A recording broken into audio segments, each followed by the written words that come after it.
If your child speaks negatively to themselves during games, you're not watching a confidence issue. You're watching a trained neurological pattern. Now, you might be asking yourself, what does that actually mean? Well, here's the thing. We create patterns in our brains because our brains have 65,000 thoughts a day. And what happens is most of those thoughts are either negative or redundant, meaning there's repeated thoughts from the past.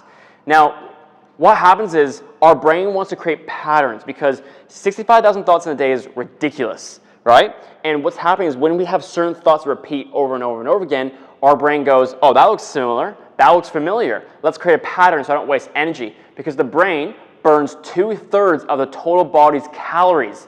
Unreal. The brain is crazy, but here's what's happening. If your brain burns 2/3 of your total body's calories, well, that means there's going to be moments your brain wants to save energy. Because who knows, in the wilderness, back in the hunter-gatherer days, if there's a tiger that popped out and jumped at you, you need to have some sort of energy to survive and run away. So your brain wants to create patterns to save energy. So it's like, oh, yep, that's easy, done, done, done. And by patterns, I mean, well, your child might think and say negative things just from a pattern.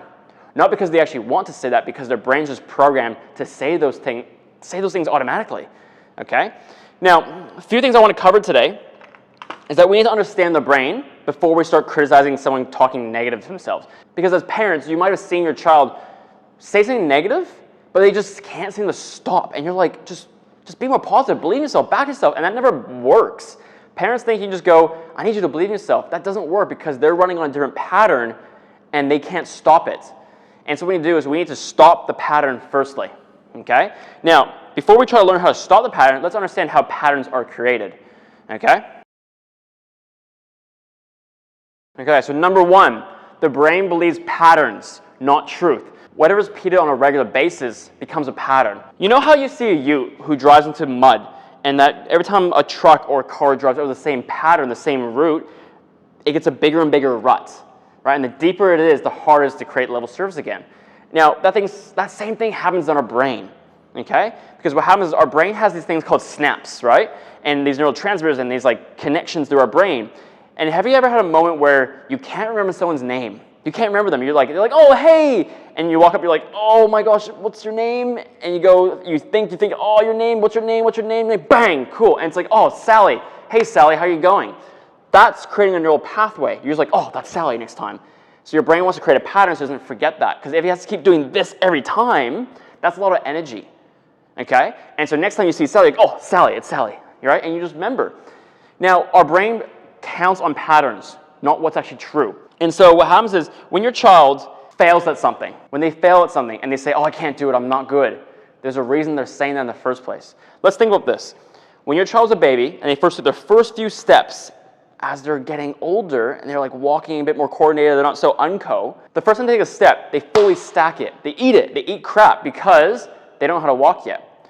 But does a baby go, oh, maybe walking's just not for me? No, the baby gets up, gets on his 2 feet, keeps going again, takes another step, falls again, gets back up, keeps going, takes more steps, and eventually nails it because practice. But at no point did the baby think, I suck at this, I can't do it, I'm not good enough, I should never learn how to walk. No, that's silly. But somewhere down the line in life, your child has learned that mistakes is dangerous. And here's why. Because our brains are designed to survive, not thrive. Our brain cares more about us breathing today than succeeding tomorrow. Kids care more about not making mistakes because they're fearful of judgment. Because back in the hunter-gatherer days, when we had tribes and cultures and villages and all that, if you did a mistake, if you messed up and you spoke out against the chief or whatever, you were either exiled, killed, or sent away from the tribe, and you would die by yourself as a lone tribe member. And that was dangerous. But for some reason, our brains haven't really evolved to the point where we've gotten rid of that fear of judgment, criticism, or rejection. And so your child is not fearful of making mistakes. They're fearful of the judgment and what could happen afterwards. So the brain creates a pattern. Don't make mistakes, otherwise you will be rejected. And that happens, doesn't it? Because coaches will get so upset when a player makes a mistake. Sometimes parents will react a little bit when their own kid makes mistakes, or their teammates might judge them and criticize them. And when that happens, they're creating patterns. So every time I make a mistake, every time I make a mistake, I'm telling myself I can't do it, can't do it, can't do it. I'll reject myself before someone else can reject me because it makes me feel more safe. And that's the issue, not even if it's true. Not even if it's true. Sometimes you're like, why do you believe that? That's not true. It doesn't have to be true. The brain cares more about patterns. Okay, so that's number one. Now, your repeated thoughts become beliefs. Now, if you think, I can't do it, I can't do it, I can't do it, eventually it goes, that's now a belief, and you think, my belief is I can't do it. And once it's a belief, that's a pattern now. And when these patterns are getting stronger and stronger and stronger, it becomes your internal dialogue. Like, that's just who you are. That's what you think now. Okay? And for us, we need to learn how to change that. If your child wants to succeed in sport, they can't hold on to that belief. They can't. And I want to show you today how we can actually remove that belief entirely. Number two, strategy for self-talk. Now, here's what I teach with my young athletes in my mindset program. I teach them a 4-step process on how to remove negative thinking. Okay? Step number one is awareness. Now, the reason we put awareness down is because, well, you first need to be aware of your thoughts, because we have 65,000 thoughts in a day, and if we're not aware of any of them, or the negative ones, or the repetitive ones, how do we change them? Right? You can't solve a problem if you can't see it. So first things first, we need to be aware of what we're saying to ourselves. And once a kid goes, I can't, and it's like, I'm doing it again. Okay? That's the moment we can stop the pattern. That's when we can stop it. Okay? And now, step number two is we need to breathe. Because when the kid goes, I can't do it, have you ever tried to talk to your kid when they're super emotional and irrational? It's like, can you just get this through your thick skull? And you're like, they just can't listen because they're emotional. And when they're emotional, they can't think logically.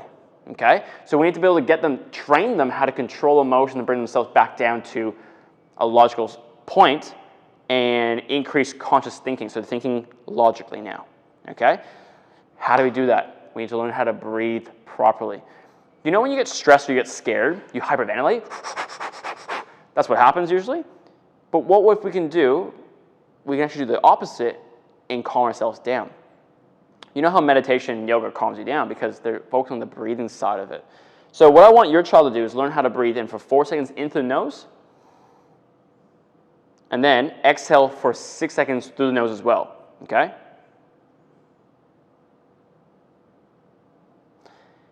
And they repeat that process at least 5 to 10 times. 5 to 10 times, because that's how long it takes to slow it down. Okay? Because what they're doing is when they think, I can't do it. Oh, stop. They're putting themselves into their body. They're putting themselves into the moment now. They're not focusing on what just happened. They're slowing themselves down, breathing. And once they're into a calmer state, okay, because slowing down your breathing increases your rest and digest or your relaxed state. And once we can do that, now we need to do step 3. We need to neutralize. Neutralize. What does that mean? What that means is we need to take the negative thing we just said, find something positive to put it together. Okay? Because what if a kid goes, I can't do it. Oh, I'm saying it again. Breathe. Okay.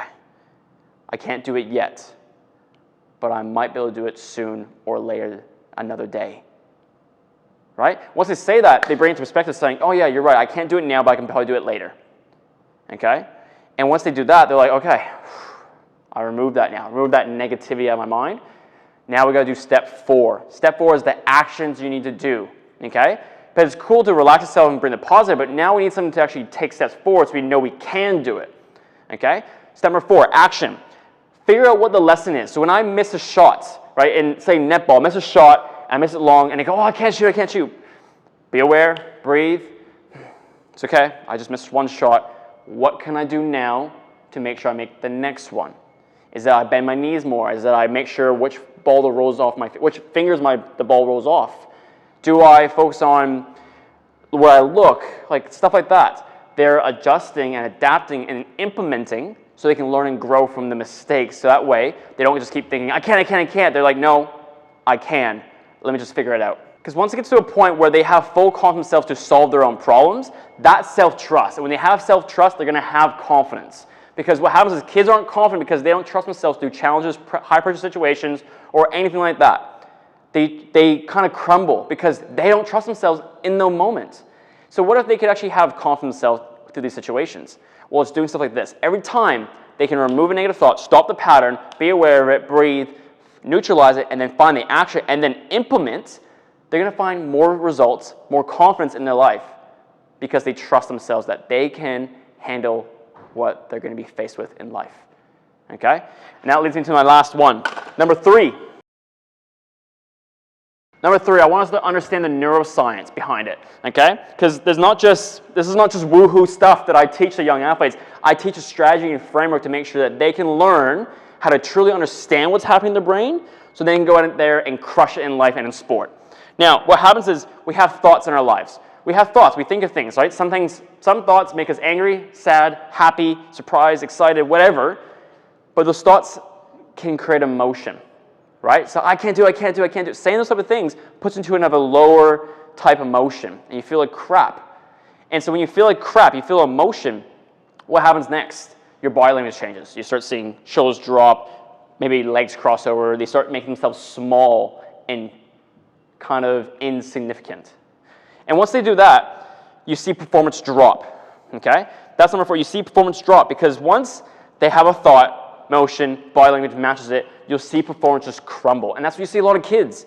The moment you can see that they're going to go down in performance is the moment that you see the body language change. But the body language changes because of emotion they feel within, and emotion comes from a certain thought, right?